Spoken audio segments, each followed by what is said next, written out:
together growing in faith, changing communities. My dear brothers and sisters, today I'd like us to reflect briefly on the Gospel of Mark chapter 14 from verses 12 to 26.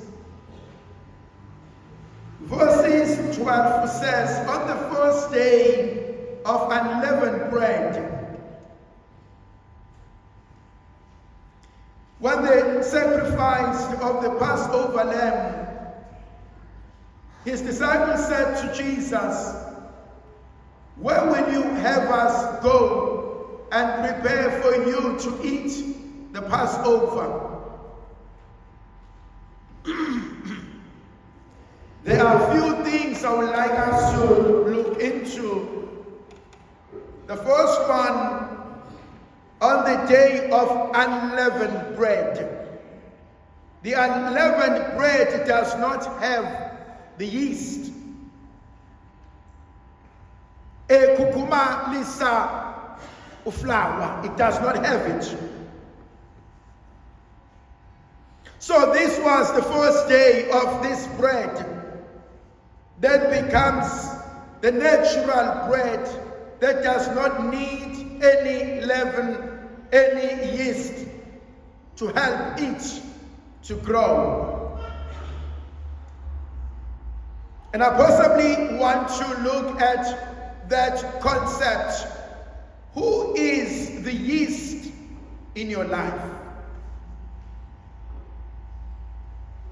And I want to look at this from two angles. The yeast on the positive side. Who is the person that encourages you, that believes in you, that stands by you, that supports you, that journeys with you, that is always there, that goes out and looks out for you? This could be a person, it could be a place, it could be an event, it could also be an experience. If you ask some of the artists, the writers, the musicians, they have a preferred place. I want to go to the mountain. I want to go to the park. I want to go to wherever where I can sit and gather my thoughts, where I can find inspiration. What is that yeast in your life? That which allows you to be bigger than what you could have been on your own. There is this principle that says if you want to go somewhere, go alone. But if you want to go far, take someone with you. But who is that someone? That you know can push you, that you know believes in you, that you know if you do things together, it always thrives.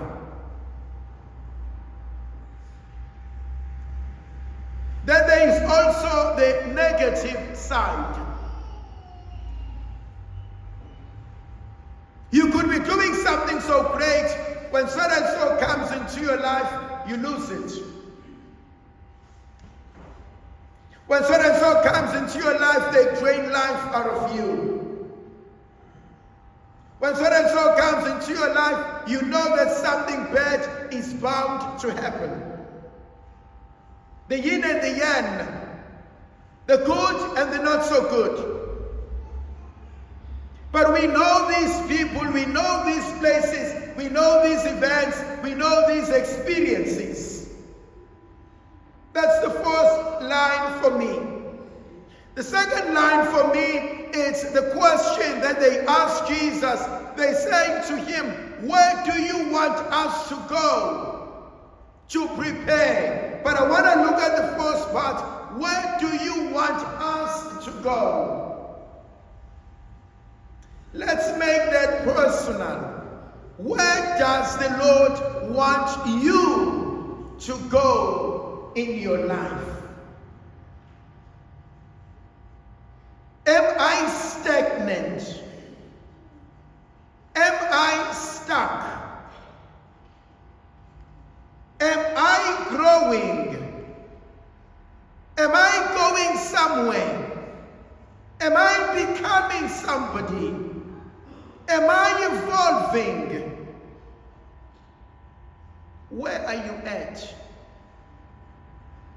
Where are you at with yourself? Where are you at as a person?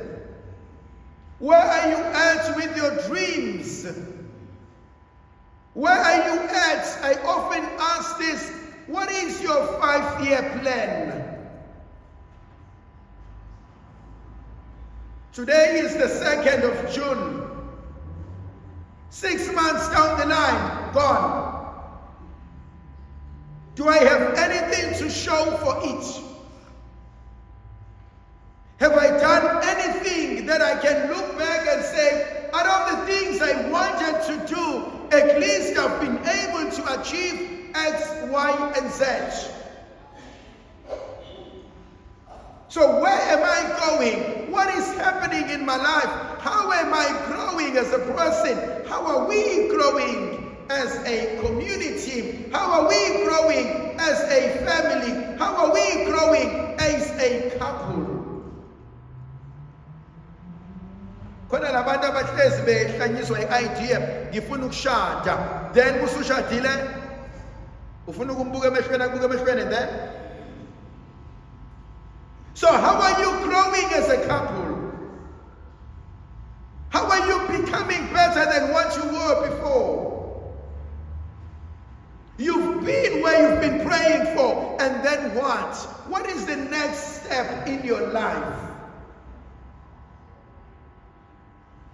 Then there's a third element. He says, where do you want us to go to prepare? So if I want to go somewhere, what preparations I need to engage on? What do I need to prepare? What do I need to sort out? What do I need to take along with me? What do I need to leave behind? But this also is important. Are there people in my life I need to leave behind in order for me to be happy, in order for me to be myself, in order for me to grow? Are there certain attitudes and behaviors I need to leave behind in order for me to be that which God wants us to be? Then the fourth element, where do you want us to go to prepare? To eat the Passover. The fourth word is the Passover, the Pesach. There are two elements over there. The Passover began in Egypt when the old self was left behind and the new journey of a caterpillar was evolving into the promised land. A sacrifice was done while a lamb was killed. On the Israelite side, the firstborns were killed. On the Egyptian side, but blood was involved. Two principles are important. I cannot dream of the beauty unless I've experienced the ugly. I cannot dream of freedom unless I've seen slavery. I cannot dream of salvation unless I know sinfulness. Passing over, what does it mean for you? There are people in marriages who are stuck. They can't get out. They've accepted it. They give excuses. I'm doing it for my kids. Kids grow up. Well, who's going to marry me? I'm old. So you've been in this for what? For 15 years? You've been in this for what? For 20 years? You're going to be a miserable old man and old woman. Grumpy. Why? Because you're scared of passing over.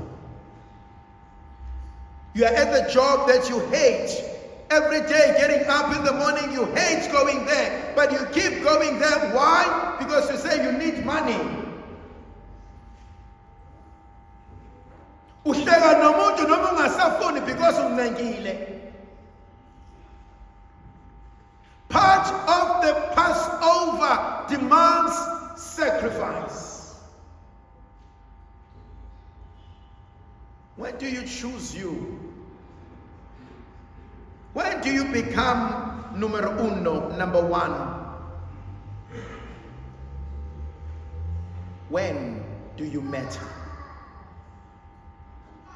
And so part of crossing over, passing over, means I leave the old and I embrace the new. I cannot fully embrace the new unless I've learned to detach.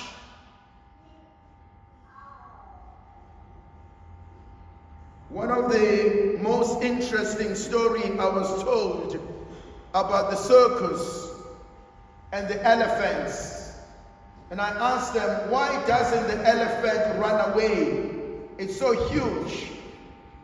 They put a string on an elephant's foot and they tie it on a chair. And I said, but common sense tells me an elephant can pull this thing. An elephant can literally destroy a tree. An elephant can literally lift up a car. But why doesn't it do that? And the person says this to me. When the elephant is young, a calf, they put a strong chain on its leg. And then they tie it on a tree. Every time it tries to pull, it can't. It tries to pull, it can't. And they leave that with the calf for a number of months as it grows. Then eventually they change. They tie the stronger rope onto the tree. And it tries and it doesn't and it gives up. And eventually they put a chain on its own. And it doesn't move, it doesn't pull anything. And eventually they put a string on it and put it on a chair. And I said, but why doesn't it do? Because in the mind of an elephant, it is still tied on a tree. How many of us are like that? You can't let go because you can't detach.